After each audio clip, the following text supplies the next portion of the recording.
أعوذ بالله من الشيطان الرجيم. بسم الله الرحمن الرحيم. صلى الله عليك يا مولاي يا أبا عبد الله.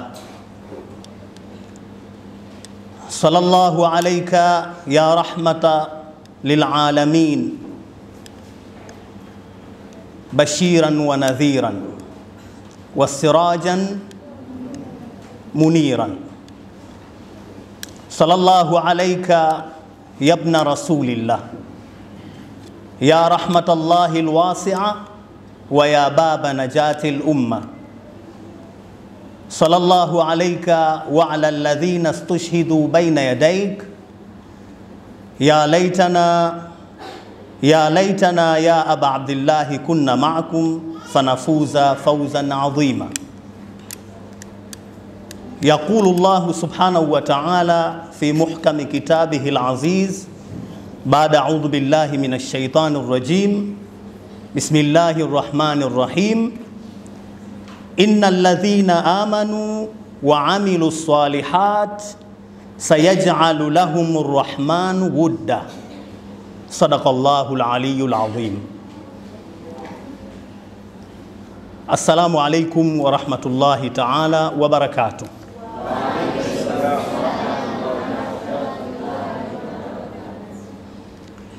Jana katika ufunguzi wetu wa kipindi, katika masiku kama haya ya kumwenzi na kumkumbuka Aba Abdillahi al-Husaini pamoja na kizazi chake na familia yake yote kwa yale yaliyowakuta katika viwanja vya Karbala, tuliondoka na hadithi au maneno ya yeye mwenyewe Aba Abdillahi aliyotuambia, inni lam akhruju ashran wala batran wala mufsidan wala dhaliman, innama kharajtu li talabi al-islah fi ummati jaddi wa abi. Maneno haya tuliyafasiri tukasema imamu anatoka anaelekea katika viwanja vya Karbala, anasema mimi sitoki kwa sababu naenda kufanya ushari, wala sitoki kwa sababu ya jeuri au ubabe, wala siendi kufanya ufisadi, wala siendi kudhulumu. Kwanza anaanza kukataa hizi tabia ambazo hizi ni tabia mama kwa mwanadamu. Ni tabia ambazo ni hatari sana kama wanadamu watazishiba fikra hizi na wakaleleka katika malezi kama haya. Tabia za ushari, tabia za ujeuri, tabia za ufisadi pamoja na dhulma. Kwa sababu hizi tabia nne ndizo zinaweza kuzaa tabia nyingine. Kila tabia moja shari ina watoto wake, jeuri ina watoto wake, ufisadi una watoto wake. Yani kila tabia lazima ujue katika malezi ya kiakhlaq, katika malezi ya kitabia, kila tabia inazaa. Kila tabia unayoiona ina mwenzi wake, ina pacha wake au ina mapacha wake. Sasa tabia hizi imamu ndio alizozieleza kielelezo kwamba tabia mbaya kiujumla hazitakikani. Yani su'il khuluq sio lengo. Na niliongea jana, nataka kukazia ili tuingie katika mada yetu, kwamba imamu alikuwa anataka kutuambia nini. Yani anatuonyesha kwamba kiini na asili ya mwanadamu kuonyesha matukio ambayo yanakuja ni natija. Kama hivi tunavyoona leo tunakumbuka kadhia ya Karbala. Lile ni tukio, lakini tukio lile halikuanzia pale tulipoanzia. Tukio hilo lilijengwa na nafsi zetu. Lilijengwa na nafsi wa wakati ule kina Yazid ibn Muawiya. Likaenda linakuwa, natija yake mbaya ndio ikaja kuangukia yale tuliyoyaona ya Karbala au yale tunayoyasoma katika historia. Kwa hiyo na masala ya kitabia huwa ndiyo masala mama yanaanzia moyoni. Nilitoa mfano nikasema, mtu ukiona kapiga ujue nafsi yake ndio imemtuma. Ukiona mtu kapiga ujue nafsi yake imemtuma. Nafsi ndio inayoelekeza, piga, kasirika, bomoa, ua, tengeneza. Lakini hiyo inategemeana na nini?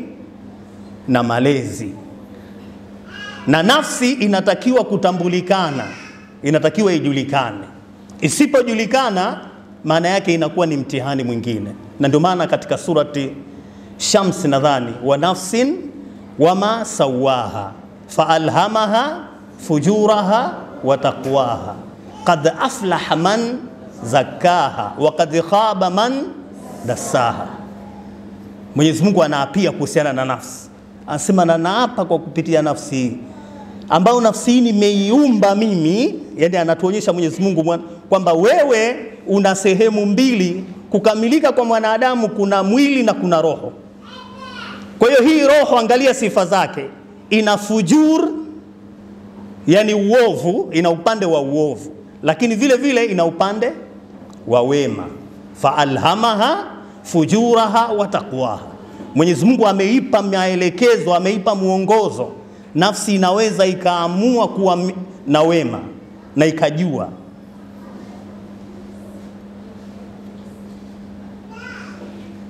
Lakini mtu atafaulu ni yule kad aflaha man zakaha wa kad khaba man dassaha. Atafaulu yule ambaye yeye ameweza kuilea ile nafsi yake, na atafeli atakayeshindwa kuilea nafsi yake.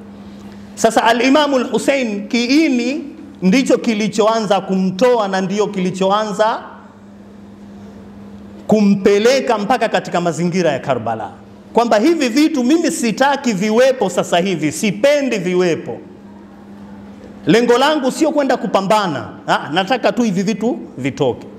Nataka islah fi ummati jaddi, nataka kurekebisha katika umma wa babu yangu wa abi na baba yangu. Mtume aliacha akhlaqun nzuri, inma bu'istu liutammima makarima al-akhlaq. Ndio Mtume alikuja nalo, nimetumwa mimi nije nisawazishe maadili mema. Lakini bado Mwenyezi Mungu akatuambia innaka la ala khuluqin adhim, kwamba Mtume alikuwa na akhlaqi bora zaidi, kiongozi aliyekuwa na akhlaqi bora sana. Sasa Imamu al-Husaini anataka kutuingiza kule. Sasa sisi tutamjuaje Imamu al-Husaini alayhi salam? Mara nyingi sana sisi tunamjua al-Imamu al-Husaini alayhi salam, mara nyingi katika historia tu pale. Tunaangalia tu ile historia ya uwanjani. Lakini hatuangalii Imamu al-Husaini kabla alikuwa vipi, maisha yake na babu yake, baba yake, kaka yake, mpaka kufika umauti alikuwa ikoje. Sasa ndio hapa, ili tuweze kumjua al-Imamu al-Husaini alayhi salam kwa kufanya tabia hii aliyotufanyia sisi waumini wa ulimwengu huu tuliobaki Waislamu. Hii ilikuwa ni upendo, ilikuwa ni hubbun nas, ulikuwa ni upendo. Yani anatoka kwenda kusawazisha, anatoka kwenda kurekebisha, anakwenda. Mtu ambaye anakupenda siku zote huwa anafanya nini? Sio kupenda kwamba mpaka akwambie kwa ulimi au achezeshe ulimi wake peke yake. La, anayekupenda utamuona. Anayependa utamuona, tutaona zile dalili. Na sisi hii ndio itakayokuwa mada yetu. Yani al-Imamu al-Husaini alayhi salam anatufundisha upendo, na anatuhimiza tuwe ni watu wenye kupendana. Na moja katika tabia nzuri na tabia njema ambayo mtu mshari hawezi kuwa nayo, mtu jeuri hawezi kuwa nayo, hizi sifa tulizozitaja, mtu fisadi hawezi kuwa nayo, na mtu dhalimu hawezi kuwa nayo, ni hubbun nas. Ukiwa ni ashar au ni sharir, huwezi kuwa na hubbun nas, huwezi kupenda watu, kwa sababu wewe ni mshari. Mshari hata siku moja hapendagi watu. Ukiwa ni jeuri hata siku moja hapendagi watu, kwa sababu kwanza jeuri yeye ndio yuko juu, wengine wote mko chini. Hawezi kuona cha mwenzie, yeye anaona vya kwake yeye tu. Mtu akiwa fisadi anakudhulumu hivi hivi, la huku analichukua analiweka hivi, la huku analipunguzia kule, hakuonei hata huruma. Na upendo unalazimikana na nini? Na huruma. Mtu dhalim hawezekani hata siku moja dhalimu akawa ana hubbu nas, anawapenda watu hata siku moja. Sasa al-Imamu al-Husaini alayhi salam, tukimwangalia kwa utaratibu, mada yangu nayoongea kidogo inabidi mtulie. Ukiangalia kwa utaratibu na kwa utulivu, utaikuta kilichomsukuma akaenda kutaka kuziondoa zile tabia za shari na kuondoa dhulma na kuondoa ufisadi, ilikuwa ni upendo. Ilikuwa ni nini? Ni upendo. Kwa maana hiyo tukimsoma hapo anatufundisha upendo, kwamba wanadamu tunatakiwa tupendane, tuwe tunapenda watu. Na kupenda mtu sio lazima umwambie kwa mdomo, maana leo na humu tuna vijana wadogo kidogo wanaweza wakatuelewa vibaya. Upendo huwa una vitu ambavyo unatakiwa uviangalie. Usiangalie maneno, na wengi huwa wanadanganyika hapo. Maneno, usiangalie maneno. Angalia huyu mtu anayenipenda mimi, huyu au anaodai ananipenda, amenifanyia nini? Kuna kitu gani ambacho kinaonyesha kwamba, kwa sababu hub ni yale matendo yale yana tafsiri inatafsirika kwamba mtu anapenda yale matendo yake. Na ndipo hapa kuna hadithi kadhaa nimekuchagulieni. Angalieni alamatul hub, kuachia ulimi, wachane alama za kupendwa au alama za kutaka kumjua mtu anayekupenda. Kwanza Imam Jafar Sadiq salawatullahi wasalamu alayhi, ana hadithi yake moja anasema, dalilul hub al-itharul mahbubu ala ma siwa. Yani dalili ya kuonyesha kwamba huyu mtu anakupenda au huyu mtu anapenda, utaona anajitolea kwa sababu ya kile anachokipenda au kwa yule anayempenda, utamuona anajitolea. Na Imamu al-Husaini sifa hizo hana. Imamu al-Husaini alikuwa ana focus mustakbali wa mbali wa ulimwengu, mustakbali wa mbali wa ulimwengu. Anajiuliza yeye katika nafsi yake, akiangalia kulia, akiangalia kushoto, anaona ufisadi umeenea. Akiangalia mbele anaona kiza kitupu, ni ufisadi. Anasema, je, hivyo vitukuu vitakavyozaliwa katika karne hizo vitakuwa katika hali gani? Ikiwa katika hali kama hii, hata mjukuu wa mtume watu hawamjui wala hawana huruma naye. Ikiwa udhalimu umesheheni, na tukumbuke kwamba ufisadi unapoanza katika jamii au katika sehemu au katika mtaa, siku zote ufisadi ule usidhanie utaishia hapo. Watoto watarithi. Dada yetu hapa ameongea maneno mazuri, anasema mama, mfano anapokuwa mtoto anasoma kwa mama yake, mama yukoje, anaongeaje, anachekaje, anasemaje, umeona anavaaje, basi anaiga tu. Sasa ukiwa baba ni fisadi au jamii ni fisadi, jamii inaishi kidhulma, utakuta hata watoto wanaishi hivyo. Maisha yao yanakuwa ni mfumo wa kudhulumiana, na mwisho wake sasa ile dhulma inakuwa, inanenepa, inaenea, inakuwa tamu tena. Ikishakuwa tamu, kunakuwa hakuna ubaya.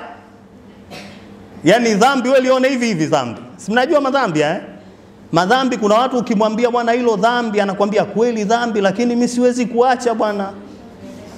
Mimi nishazoea. Ni kweli nimeona na hadithi ya mtume naijua kuisoma, lakini siwezi. Yani dhambi huwa linakuwa mwisho wake tamu. Waswahili wanasema tabia hujenga mazoea. Sijui maana ikishakujengea mazoea umekwisha.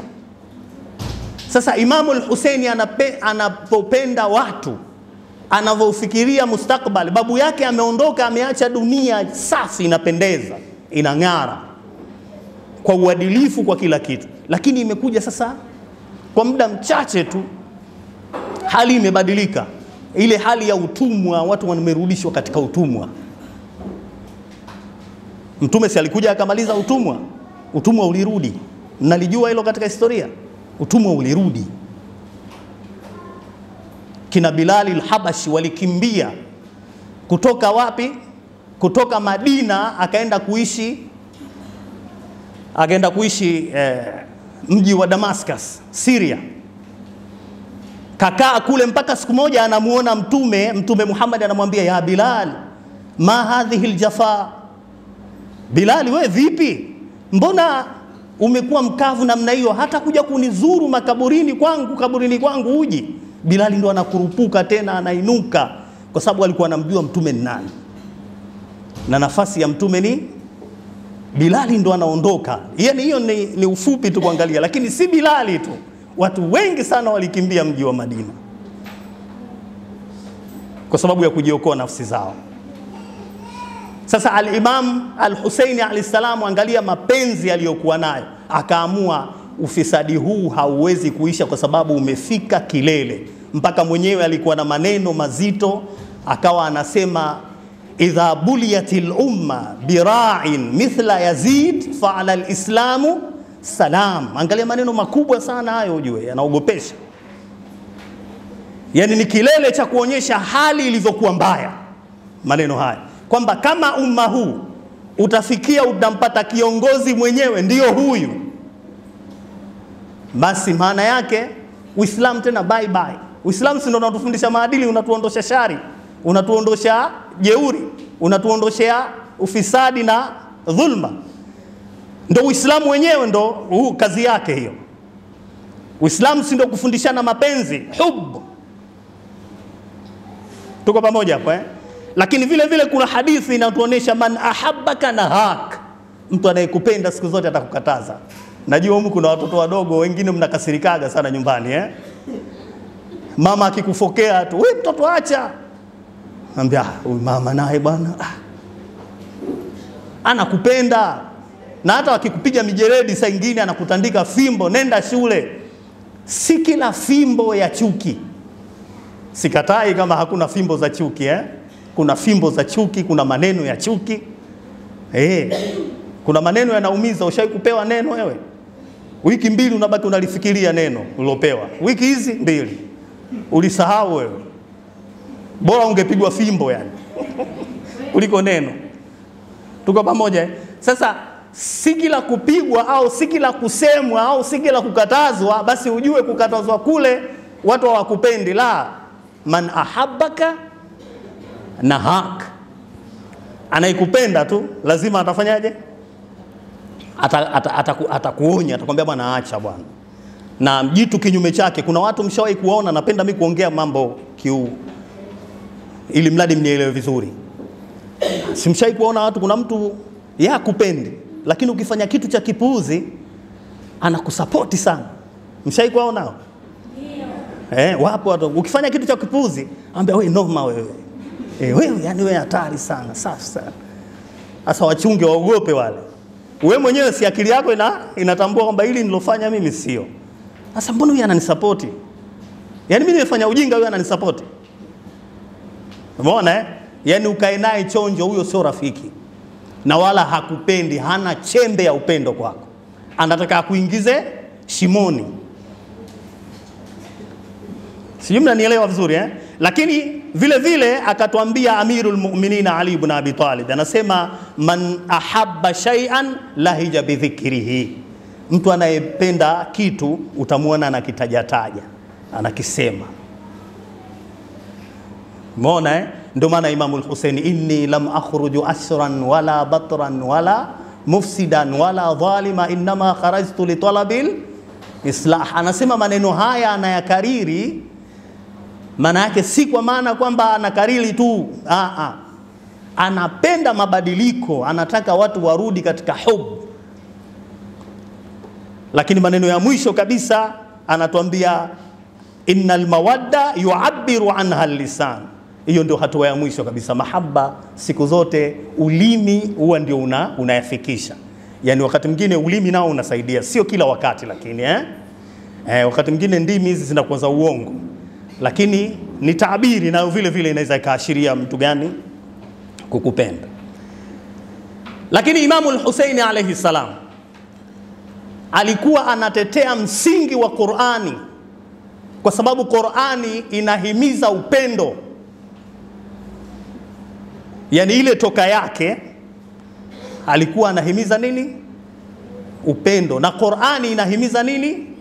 Upendo. Nilianza hapa kunukuu mwanzo kabisa nikasoma aya hii mtaikuta katika surati Maryam aya 96, ambao inasemaje? Innal ladhina amanu wa amilus salihat sayaj'alu lahumur rahmanu wudda, hakika ya wale ambao wameamini na wakatenda mema. Yani kuamini sio kuamini tu kukavu kukavu, unaweza ukaamini lakini utendi mema.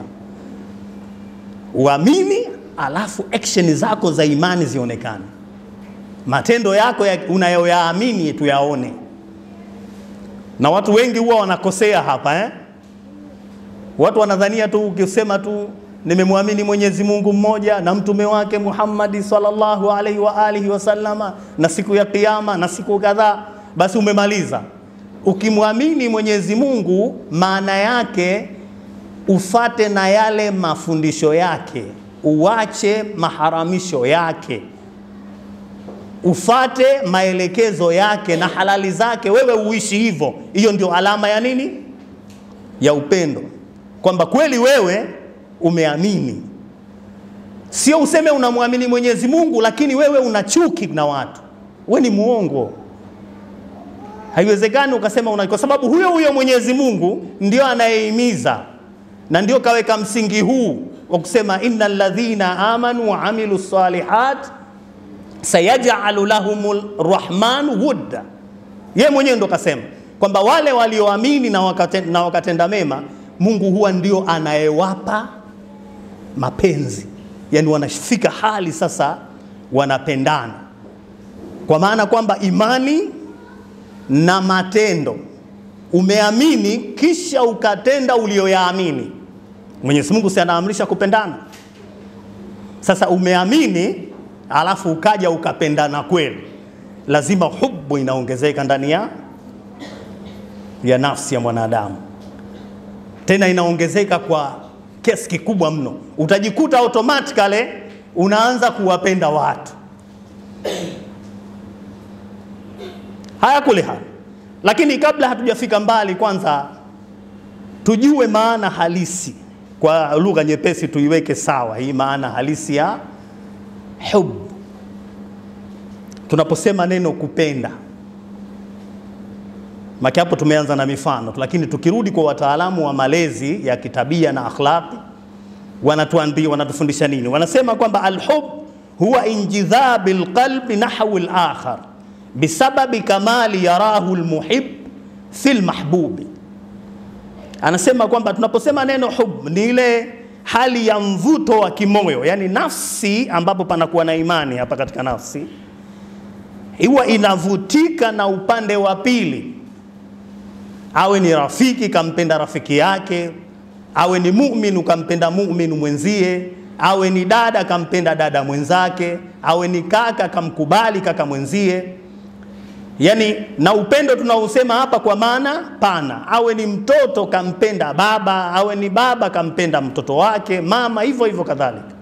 Kwa sababu upendo tusiubane katika sehemu moja, ni sehemu pana. Ni wajibu wa mwanadamu kupendana. Yani hilo ni maumbile, tukubali tukatae. Ukiwa unalelewa lazima ushibishwe upendo, ni maumbile.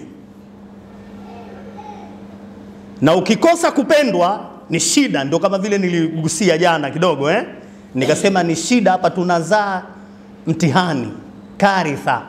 Tunazaa watoto makatili wenye roho za ajabu sana.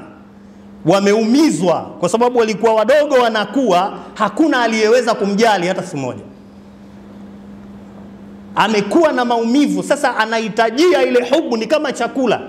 Shai kumuona mtu mwenye njaa? Basi hata sisi tunavolelewa hivyo, mshukuru Mwenyezi Mungu. Nyewe mkiona hapo mnafurahi, una kaka yako, una dada yako, una ndugu yako, una mzazi wako, unafurahi naye, mnacheka, shukuru Mungu. Tena inabidi usujudu wewe, kwa sababu utakuwa wewe uko salama kiasi gani, kwa sababu upendo, hubu ni kitu cha lazima wewe upendwe. Lazima uzaliwe kwanza, uko tumboni, mle tumboni unahisishwa upendo kabla hujazaliwa. Mama anaongea na wewe tumboni, kama unamuelewa umuelewi utajua wewe, lakini mama utamkuta anaongea na mimba yake. Naongea uongo hapa? Baba utakuta kaweka sikio anamsemesha mtoto wake. Tunaelewana vizuri hapa eh? Haya, unakuja hapo tena, unakuja kulelewa, unashikwa kwenye mikono ya upendo, mabusu kama yote huko mchanga hapo. Sijui mmenielewa vizuri eh? Lakini baada ya hapo unakuja unaanza kununuliwa, ukisema umedondoka kidogo tu, pole mwanangu umepanguswa, sijui umefanya nini, kanunue pipi. Vitu vidogo vya ajabu ajabu. Fujo ufanye wewe, wazazi wa kubembeleza wewe mwenyewe. Yaani fujo unafanya mwenyewe na kubembelezwa unabembelezwa wewe mwenyewe. Ule ndio usalama wako. Ukikosa umekwisha. Na hapo ndipo utakapojua umuhimu wa sheria za Mwenyezi Mungu Subhanahu wa Ta'ala. Yaani hii aya mimi nataka nipende nirudishe vitu kwenye hii aya hii. Innal ladhina amanu wa amilu salihat sayaj'alu lahumullahu sayaj'alu lahumur rahman wudda. Aya hii hebu irudishe kwenye surati Rum. Kwenye surati Rum aya ya ngapi ile? Ya 30. Fa'aqim wajhaka lid-din fitratallahi allati fatara an-nasa 'alayha la tabdila li khalqillah. Umeona, angalia kwamba dini inatuambia tushikamane na upendo, tuamini na tushikamane na upendo. Mwenyezi Mungu ataongeza kitu kinaitwa upendo. Ina maana upendo ni kitu cha maumbile. Mwenyezi Mungu hawezi kukuongezea kitu ambacho una.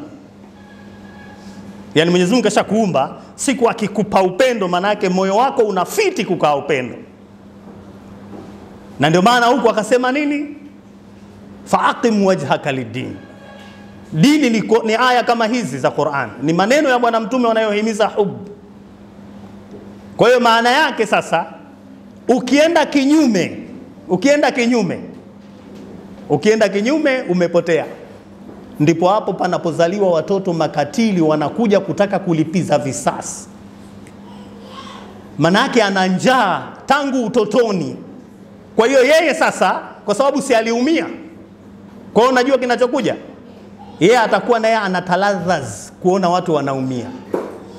Na Mungu alivyowajaalia wale, Mungu alivyowajaalia kutokana na mateso walioyapata utotoni, shekhe wanajua kucheza na hisia hakuna mfano. Wanajua kucheza na hisia hakuna mfano. Yaani hisia zako wewe wanajua kuzitawala na wanazikontrol na wanazikamata hapo. Labda ujitambue, labda upate njia ya kuwafahamu. Ndio maana hapo mnaambiwa vijana huku, mashekhe kule,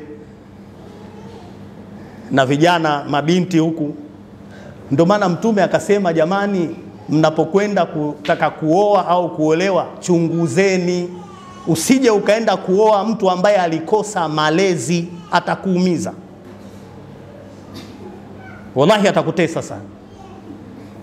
Kwa sababu yeye atakuja pale, yeye mwenyewe huku nafsini kwake hakushibishwa upendo. Atakupenda wewe. Upendo unapandikizwa shekhe. Upendo unashibishwa, unajazwa. Baba, mama, jamii iliujaza upendo. Kwa hiyo ule upendo anakuwa nao. Akifika akimpata mume atampenda kweli. Akimpata mke atampenda kweli. Akiona jamii ataipenda kweli. Lakini yeye kwa sababu aliumia, ukiwa kinyume chake, atamuona kila mtu ni sawa sawa na adui yake. Kwa hiyo anataka yeye basi. Wewe pale wakati anakutesa kwa hisia, yeye pale ndo anapocheka. Na wanaanzaga utotoni. Nikuonyesheni alama za utotoni utamuona. Kuna wengine tupo umwe. Mtu kamuumiza mwenzie, kamwekea mtego, anamnyoshia mguu hivi. Mwenzake kajikwaa. afu anacheka kweli, safi sana, nimelikomesha. Umeona kamfano kadogo wako sijui umenielewa vizuri. Au kuna mtu mgeni nishai kumuona mimi barabarani, mtu kapata ajali bahati mbaya tu, gari imempiga bwana, mtu ruka msingini huko safari. Nasema bora limezidi bwana, afadhali nitangulie mbele ya haki. Umeona hivyo kitu ala kuleha. Kwa hiyo turudi katika hubu, hayo mengine tutakuja kuyasherehesha baadaye. Huyu mtu huyu tutakuja kumsherehesha aliyokosa mapenzi. Lakini kwamba tunajikuta kwamba upendo maana yake ni kwamba ni upande mmoja unakuwa umevutiwa na upande wa pili, lakini angalia zimeanzia wapi? Ndani ya nafsi. Na upendo una athari nyingi, chuki ina athari nyingi. Upendo athari zake zinazozaliwa, kunazaliwa kheri kinyume cha shari. Yani upendo unazaa kheri, upendo unazaa unyenyekevu. Mtu yoyote anayependa huwa ni mnyenyekevu, hawezi kukubali upande wa pili akaunyanyasa. Mtu anayependa ni mtu wa salah, yani mtu wa kupenda kurekebisha mambo.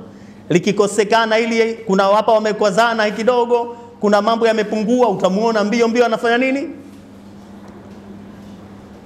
Mwenye upendo siku zote utamuona amebeba sifa ya uadilifu, ni mwadilifu kwisha kazi. Sasa Imamu al-Husaini alayhi salam anatufundisha hapo kwamba hizi sifa sio, kwa sababu hizi sifa asharun wa batrun wa mufsidan wa dhaliman, hizi ni sifa za nini? Hiqdi, chuki.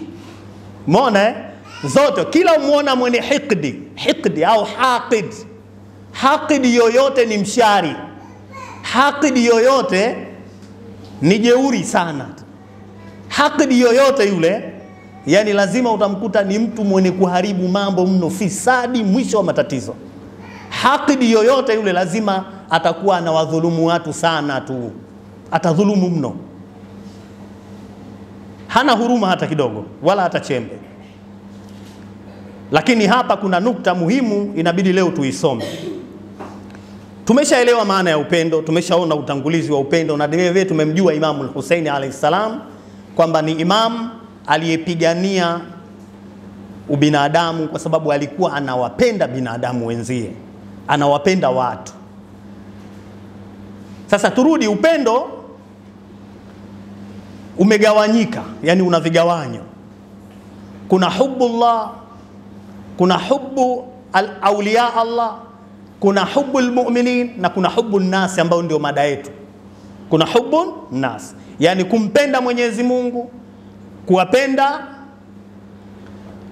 mawali wa Mungu, yani mitume pamoja na maimamu, lakini vile vile kuwapenda waumini na kuwapenda. Lakini hizi zote hizi ufunguo wake mkubwa ni hubbullah. Yani siku zote usijidanganye, na hapa tupate funzo leo kujifunza. Siku zote usijidanganye kwamba mimi nikimpenda fulani bila kuwa na ufunguo wa hubbullah, umefeli mapenzi yako.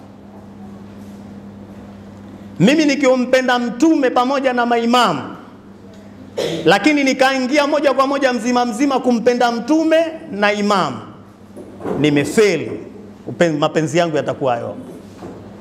Ufunguo wa kuingia kwenye mapenzi haya ya aina hizi tatu tulizozisema, ufunguo wake ni mmoja tu.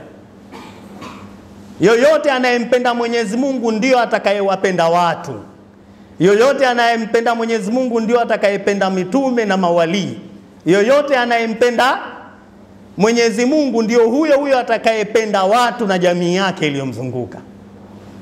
Lakini ukikurupuka ukaiingia jamii ukaanza kuipenda jamii moja kwa moja bila kuwa na ufunguo, Mwenyezi Mungu ndo anakupa ufunguo. Simeona aya tuloanza nayo innal ladhina amanu wa amilu salihat sayaj'alu lahumur rahmanu wudda.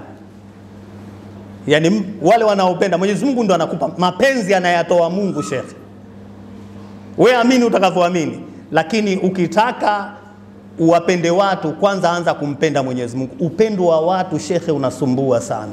Ole wako uwapende watu bila kuanza kumpenda Mungu. Utapata shida sana. Watu wanasumbua na watakutesa kweli kweli shekhe. Wewe unafikiri mitume wa Mwenyezi Mungu Subhanahu wa Ta'ala, ukisoma historia zao na hususan Mtume Muhammad, wamepata misukosuko sana, lakini unajua kilichowadumisha? Kwa sababu walikuwa wanampenda Mwenyezi Mungu, ndio maana wakawa wamesimama tu.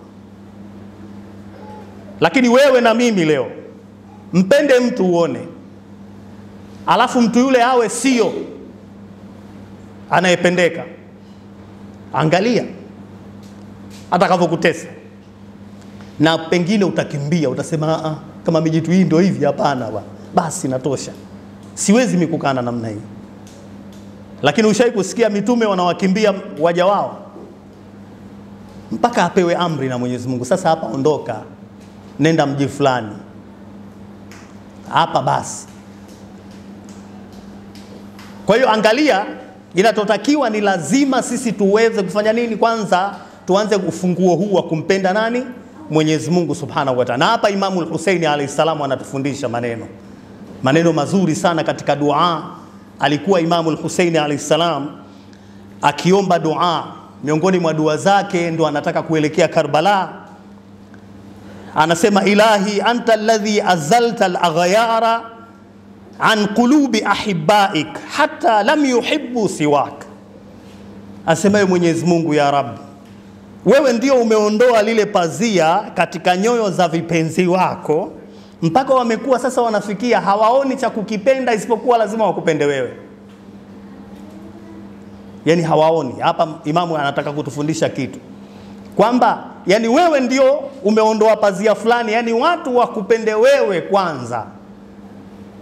Hawawezi kumpenda mtu mwingine mpaka wakupende wewe kwanza. Lakini akaenda akafikia maneno kama vile anajiuliza istifahamu hapa, na hapa ni kutufundisha sisi kilugha kwamba madha wajada man faqadak. Hivi Mwenyezi Mungu, yule anayekosa mapenzi yako amepata nini? Yani mtu akifikia akakosa kumpenda Mwenyezi Mungu, huwa anapata nini? Anapata shida, ni matatizo. Utakimbia wewe, utaikimbia hiyo jamii yenyewe, utaona watu wote hawafai tena. Lakini akaja kusema maneno mengine, wa madha alladhi faqada man wajadak. Na ni vipi yule ambaye atakupenda wewe atakosa nini? Yani mtu akikupenda wewe Mwenyezi Mungu atakosa. Lakini akaja yeye mwenyewe anatoa jibu katika dua yake, anasema laqad khaba man radhiya dunaka badala. Mwenyezi Mungu amepotea, ameharibikiwa yule atakayefika sasa akapenda kitu badala yako. Angalia mafundisho haya makubwa. Na ndio maana nikasema huu ndio ufunguo. Usikimbie kumpenda mtu mapema kabla hujampenda Mungu, umefeli. Watu wana shida zao, watu wana mambo, hususan katika ulimwengu wetu wa sasa hivi. Mpende Mwenyezi Mungu. Tena ukimpenda Mwenyezi Mungu sasa, kwa taarifa yako, utakuwa na qalbun mutmainna barid, na utakuwa una rahatil qulub, rahatil qalb. Yani moyo wako utakuwa una raha sana, kwa sababu wewe uangalii watu kwa mtazamo ule kwamba huyu mimi sasa nitafanyaje. Lakini ushakuwa na mapungufu hapo tayari. Mimi nitafanyaje, huyu mtu mwenyewe ndo hanipendi tena. Umeona Sasa nitafanyaje? Hata kama atakuwa ni baba yako, atakuwa ni mama yako. Lazima tuseme hivyo. Kwa sababu gani nasema maneno haya? Nasema kwa sababu hata wazazi wakati mwingine anaweza akakukataa. Sijui mnalijua hilo Anaweza akawa sio. Sasa kama wewe umewekeza nguvu kubwa, unampenda baba yako na mama yako nguvu kubwa, afa akakukataa, si unakuwa chizi wewe? Ule upendo wa mama akakupokonya ghafla. Si unajua sisi tunahitajia upendo? Akaupokonya baba, afa akakuonyesha madharau, akakuonyesha kwamba wewe si lolote, kwanza mimi sikupendi tu wewe. utaona utakavyokuwa ovyo ovyo wewe. Umeelewa vizuri hapo Lakini kama umemtanguliza Mungu, kwamba mimi si kiumbe wa Mwenyezi Mungu, mimi kwa mama nilipita tumboni mle nikakaa, lakini aliyeniweka tumboni nani? Mimi kiumbe wa nani?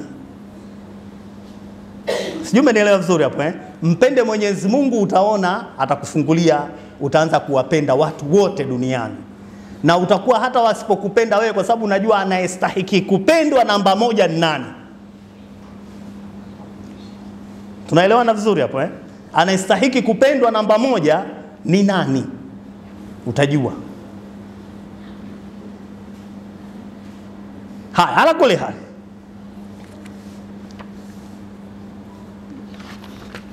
Sallu ala Muhammadin wa ali Muhammad.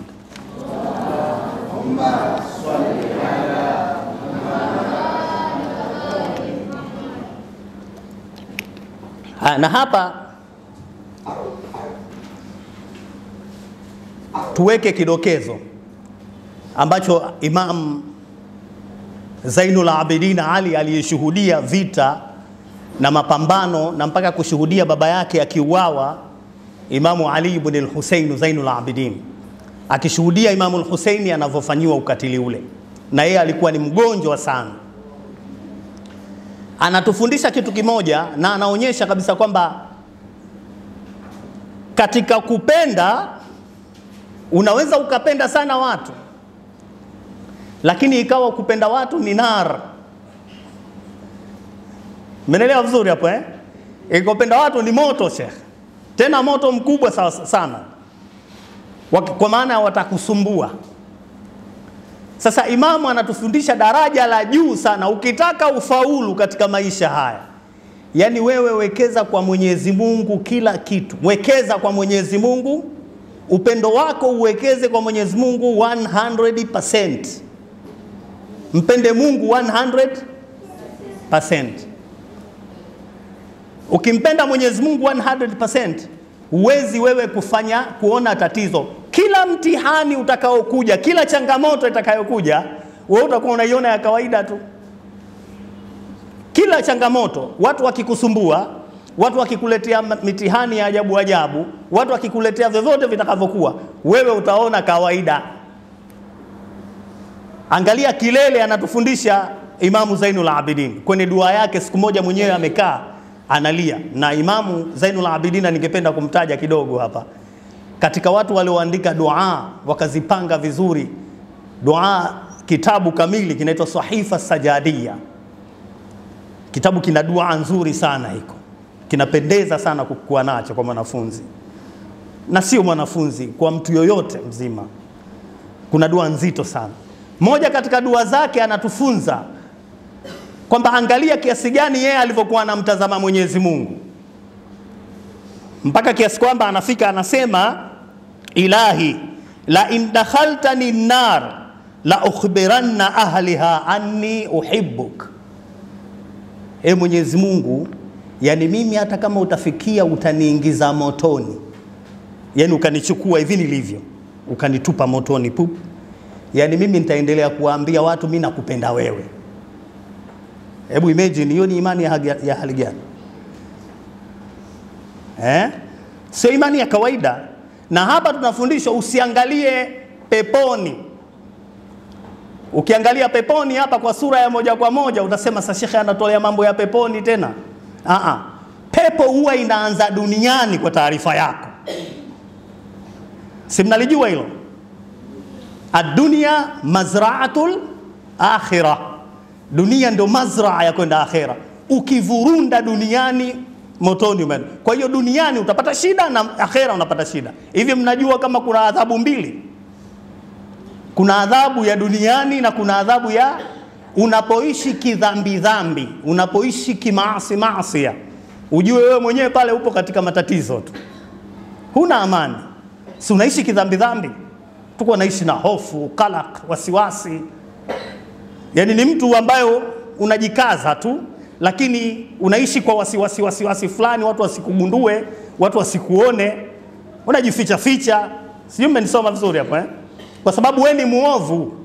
Sasa mtu anayejificha ficha, anayeogopa hana amani huyo, na hakuna kitu chenye thamani kama amani na utulivu. Hata kama umepiga suti nzuri, lakini kama hapa pamekosa amani, wewe kuisha habari. Utakuwa unafanya mambo ovyo ovyo tu, ajabu tu, haeleweki. Sasa Imamu anatuonyesha kwamba mimi hata kama duniani watu watanisumbua, mimi nitaendelea kufanya wema. Mimi nitaendelea kuwapenda tu. Hata kama watafanyaje, watanisumbua. Hata kama kuna kuwa na changamoto za namna gani, mimi nitakwenda nao hivyo hivyo. Angalia maneno haya, na hili ndio huwa mara nyingi sana linatufelisha katika maisha yetu. Tunakata tamaa mapema sana. Watu wakitusumbua tu dakika 2-3, aende huko bwana, aende akafie huko, mimi ananisumbua wa kazi gani? Tuko pamoja hapo ala kule hali. Lakini aina nyingine ya upendo ni hubu awliya Allah. Imamu al-Husaini alayhi salam, kutoka kwake alikuwa anataka watu wawapende mawalii wa Mwenyezi Mungu. Yani ile imani ya kuamini utume na kuamini al-imama na uimamu na ukhalifa iendelee kubaki, na wale mawalii wa Mwenyezi Mungu waendelee kubakia. Lakini yote haya tumeyasema kwamba ufunguo wake ni nini? Ufunguo wake ni hubbullah. Lazima umpende kwanza Mwenyezi Mungu ndio urudi kuwapenda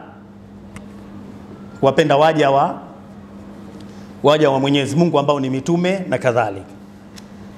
Ala kule hali. Na tunaposema auliya Allah tunakusudia mitume, tunakusudia maimamu. Yani mitume pamoja na maimamu salawatullahi wassalamu alayhi.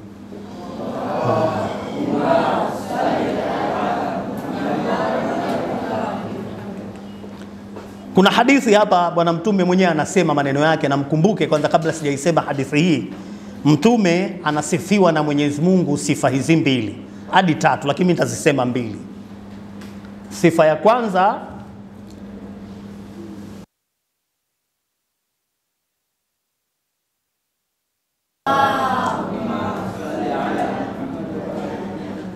Mtume Muhammad anasifiwa na sifa 2 au 3, lakini mimi nitazitaja 3. Sasa kabla sija yasema maneno haya ya kuhusu kumpenda mtume, lazima kwanza niyaeleze maneno haya ili mradi sura ikae vizuri. Mwenyezi Mungu kwanza anamsifu mtume, wama yantiqu anil hawa in huwa illa wahyun yuha, kwamba mtume haongei isipokuwa kila anachokiongea ni wahi. Kila anachokiongea ni wahi, kwamba maneno yake na kauli zake na vitendo vyake sio vyake yeye, ni Mungu kamwamuru afanye hivyo. Lakini kuna maneno mengine Mwenyezi Mungu anatulazimisha ndani ya Qur'an, anasema ma ataakumur rasul fakhudhuhu wa ma naha anhu fantahu. Anayokuleteni mtume chukueni, ni lazima uchukue. Mtume akikwambia haram, acha. Mtume akikwambia halali, kichukue. Sijui mmenielewa vizuri hapo Lakini kuna aya nyingine inatuambia atii'u Allah wa atii'u rasul wa ulil amri minkum, mtiini Mwenyezi Mungu na mumtii mtume na wale mawalii wa Mwenyezi Mungu. Yani kwamba taa ni wajibu kwa mtume, lazima umtii mtume. Anasemani sasa mtume huyo anatuambia hapa maneno, la yakunu al-abdi mu'minan hatta akunu ahabbu ilayhi min nafsihi wa min waladihi wa malihi wa ahlihi, kwamba mimi siwezi kuwa, afwan tafsiri yake nitabidi niibadilishe, kwamba hawezi kuwa mja akajiita yeye na kujifaharisha yeye ni muumini mpaka mimi mtume wake niwe napendwa sana zaidi katika nafsi ya huyo mtu anaosema maneno hayo. Yani imani yako haiwezi kukamilika mpaka uwe unampenda mtume kuliko nini? Kuliko watoto wako, kuliko mali yako, kuliko ndugu zako. Pagumu hapo.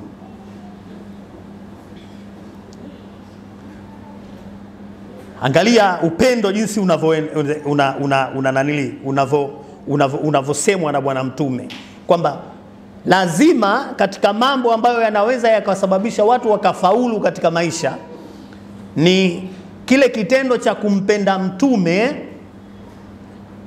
kuliko unavyopenda watoto wako, kumpenda Mtume kuliko unavyopenda mali yako, kumpenda Mtume kuliko unavyopenda ndugu zako. Mtu anaweza kujiuliza kwa nini? Sijui umenielewa vizuri hapo Kwa sababu huyu kwanza sifa yake ni ile ya utume. Na huyu Mtume Muhammad sallallahu alaihi wa alihi wasallama anachokisema yeye ni wahi, sio kwamba ni maneno tu ya kawaida kwamba amesema tu. Amesema ni la Mungu. Anasema kitu kilichokuwa sahihi. Kwa hiyo wewe usije ukafikia kwa sababu ya upendo wako wa juu juu au ile hubu ya sathia. Kuna mapenzi yale ya juu juu yale ambayo yanakuwa hayajafikia daraja. Ukafika wewe kuna maneno ya Mtume haya hapa yanakuamrisha kitu fulani, na huku kuna kauli za wazazi wako mathalan. Unafanyaje? Kuna maneno umeyapatia uhakika kabisa haya maneno ni sahihi, lakini ndugu zako wanakuambia hivi vingine kinyume cha vile. Utafanyaje? Na umeyahakiki vizuri, umeyafuatilia, umeyafunua hasa katika kuyasoma. Utayafata yapi? Umeona Kwa sababu taa ya Mtume vile vile, ndio maana nikazitanguliza zile aya. Taa ya Mtume ndiyo taa ya Mwenyezi Mungu. Man ataa ar-rasul faqad ataa Allah. Mtu atakayemtii Mtume ameshamtii nani? Mwenyezi Mungu. Kwa hiyo hakuna nafasi tena ya watoto. Atusemee hapo kwamba watoto ndo hatutakiwi tuwapende wala ndugu tusiwapende. Kama itafikia kuna ndugu zetu wengine ni waovu, wako kinyume na dini, wana mambo ya ajabu, hiyo ndo tunawasema. Lakini kumpenda ndugu yako, kumpenda mwanao, kupenda mali ni vitu vinatakiwa uvipende. Ni mahitajio ambayo nafsi zetu zinafanyaje? Zinahitaji kwa kiasi kikubwa sana. Uwezi ukakimbia hiyo. Tunasemea katika position kikiwa kinyume, kiko mbali na sheria, kiko mbali na imani, kiko mbali na ule uhalisia. Tunakwenda pamoja Lakini kuna maneno mengine Bwana Mtume Muhammad sallallahu alaihi wa alihi wasallam akasema tena, sallu ala Muhammad wa ali Muhammad.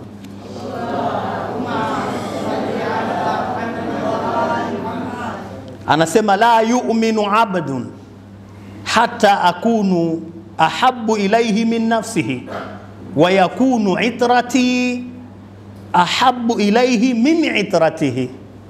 Pazito hapo. Anasema hawezi mja akaitwa huyu ameamini au akaonekana na kusifika ameamini mpaka mja huyo awe mimi ndio nina nafasi kubwa ya upendo kwake yeye, kisha awapende kizazi changu, yani wakupende kizazi cha Mtume kuliko hata kizazi chake mwenyewe. Yani umpende Mtume kuliko kizazi chako, na ukipende kizazi cha Mtume kuliko kizazi chako. Ni pakubwa hapa. Haya mambo yanataka malezi haya Ukisema kwa kawaida hivi na umri wetu kidogo unaweza ukasema sasa hiyo tena kumekuwa mbali huko. Lakini huo ndio uhalisia. Kwamba Mtume tunamtazama katika daraja lipi? Tunamtazama katika kona ipi? Katika upeo upi? Na uwerevu wa kiasi gani? Ikiwa tunamtazama kwa upeo finyu, tutaona ni makubwa sana haya na ni mazito mno. Lakini nikwambieni kwa kupeni jawabu zuri. Kuna hadithi hapa. Hadithi hii ni maarufu, ipo ndani ya vitabu vya Kiahlu Sunna.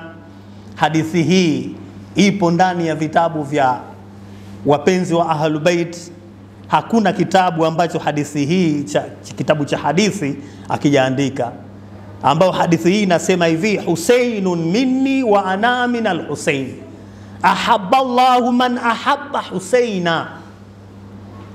Husaini anatokana mana na nani? Na mimi, na mimi natokamana na Husaini. Sasa hapa ndo mahala shahidi tunapopata kasisi, ahabba Allahu man ahabba Husaina. Mungu anampenda mtu anayempenda Husaini. Hebu angalia hapa, yani kitendo cha kumpenda al-Imamu al-Husaini alayhi salam tayari ushaingia katika kupendwa na Mungu. Huyu Husaini ana daraja la namna gani? Ana nafasi ipi? Ana ukubwa wa kiasi gani Imamu al-Husaini alayhi salam? Tuko pamoja hapo eh? Haya ni maneno ya kujiuliza haya, kwamba mimi mpaka nikifikia nampenda Husaini, Mungu ananipenda. Ina maana Husaini sio wa kawaida, nafasi yake ni nzito, na ndio maana Mtume akasema hata akunu ahabu ilaihi min itratihi. Tuona pamoja eh? Paka mimi nifikie kuwa ni kipenzi zaidi kuliko familia yake. Yani ni hali ya juu sana, na daraja kubwa mno. Lakini hata katika Qur'an unaposoma surati Shura aya 23 au 22 kama nitakuwa sijakosea, lakini surati Shura aya hii wote mnaifahamu. Qul la as'alukum alayhi ajran illa almawadda fil qurba. Ukifungua katika sura hiyo aya 23 Shura, la qul la as'alukum alayhi ajran illa almawadda fil qurba. Yani Mwenyezi Mungu anasema waambie hao umma wako ewe Muhammad kwamba mimi sintowauliza chochote. Yani itafikia wakati Mwenyezi Mungu hatotuuliza sisi uko akhera, hatotuuliza chochote, atatuuliza namna gani tulikuwa tunapenda kizazi cha Mtume, ni namna gani tulikuwa tunakipenda. Angalia lakini aya inavyosema inatoa na faida kwa yule atakayependa kizazi hicho. Baada ya kuwa imesema aya hii alukum alayhi ajran illa almawadda fil qurba, lakini angalia faida, wa man yaktarifu hasanata nazid lahu fihi husna inna Allaha ghafurun shakur. Na yoyote atakayeweza kulifanya ile, yani akaweza kutekeleza ule upendo kwa kizazi hiki cha Mtume, basi Mwenyezi Mungu atamzidishia mambo mazuri zaidi. Yani kuna faida utakayoipata wewe kwa kile kitendo tu cha kuipenda familia ya nani? Familia ya Mtume Muhammad sallallahu alayhi wa alihi wasallam. Na ndio maana hapa utakuta kwamba kuna watu walioelewa, walimuelewa Mtume na wakampenda Mtume, walimuelewa Mtume wakapenda kizazi cha bwana Mtume, maimamu wale 12. Kuna kisa kimoja kizuri sana hiki. Kuna wageni walikuja wanamfuata Imam Muhammad ibn Ali al-Baqir. Imamu Muhammad ibn Ali al-Baqir akapokea wageni kutoka Khurasan, wamemjia imamu akawapokea vizuri, akawakaribisha. Wakati ule anawakaribisha, anawaonyesha mahala pa kufikia na nini, akashangaa anamuona mtu mmoja. Huyu mtu miguu imechanika chanika, sijui tunahitaji zile miguu ile pasuka pasuka, magamba zile, ngamba sijui umeona zile tunaita nini, ngamba zile. Haya, miguu imepasuka pasuka kwa sababu ya lile joto la majangwani, kutembea bila ya viatu, jua kali linasababisha vile, au baridi kali linasababisha vile. Imamu anamuuliza, "Wana vipi ndugu yangu, umepatwa na nini?"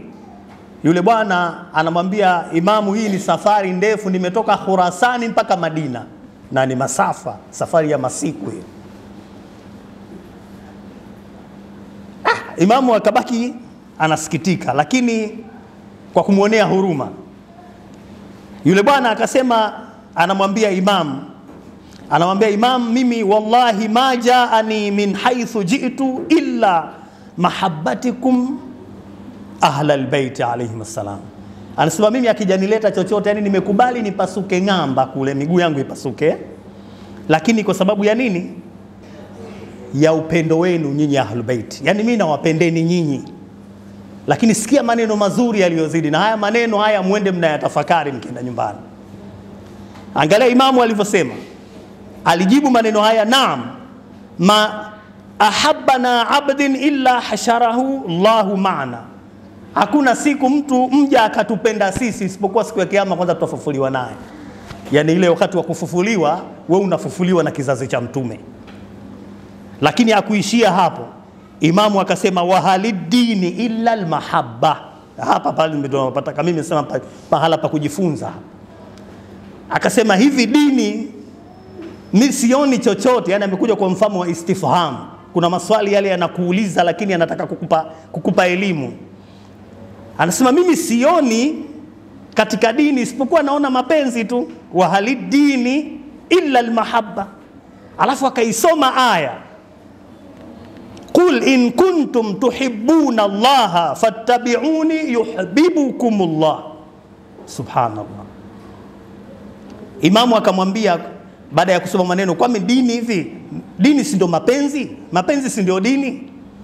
Anasema, akasoma na aya inasema kwamba qul in kuntum tuhibbuna Allah, kama mnampenda kweli Mwenyezi Mungu basi nifuateni mimi, yani mfuate mtume, yuhibbukumullah.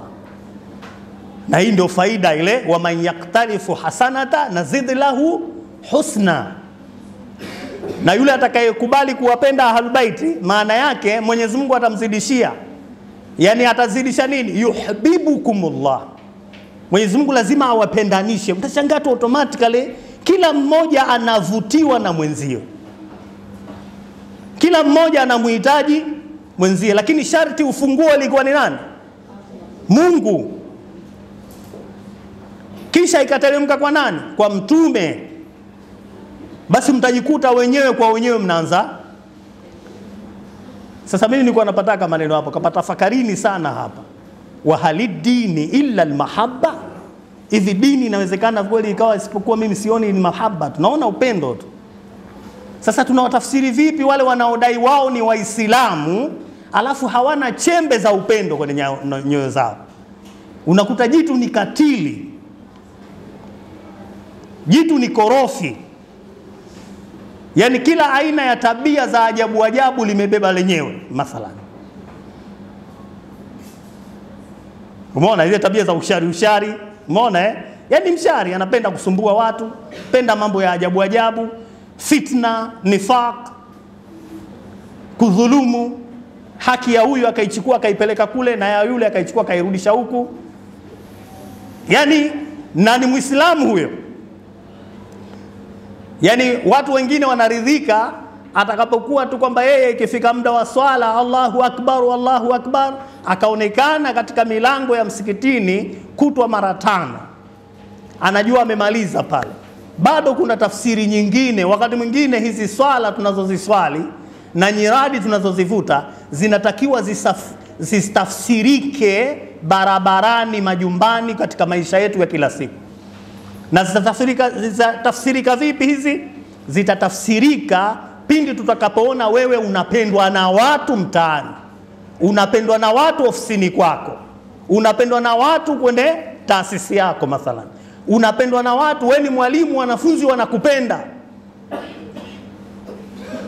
Wewe sijui ni nani, ni dereva unaendesha daladala, watu wanakupenda. Pale tutajua huyu wa halidini illa almahabba. Unajua kweli dini hakuna, yani dini kama Imamu anataka kuweka mukhtasar kwamba ni mahaba, yote yamekuja. Na kwa nini iwe ni mahaba? Kwa sababu nakumbuka nimeongea kabla kidogo, lazima iwe ni mahaba kwa sababu mahaba ni kinyume cha shari. Na shari imekuja kwa ujumla, shari ni nyingi sana. Ni kinyume cha jeuri, ni kinyume cha ufisadi, na ni kinyume cha dhulma. Yani tabia moja tu ya hubu imebeba tabia nyingine nyingi.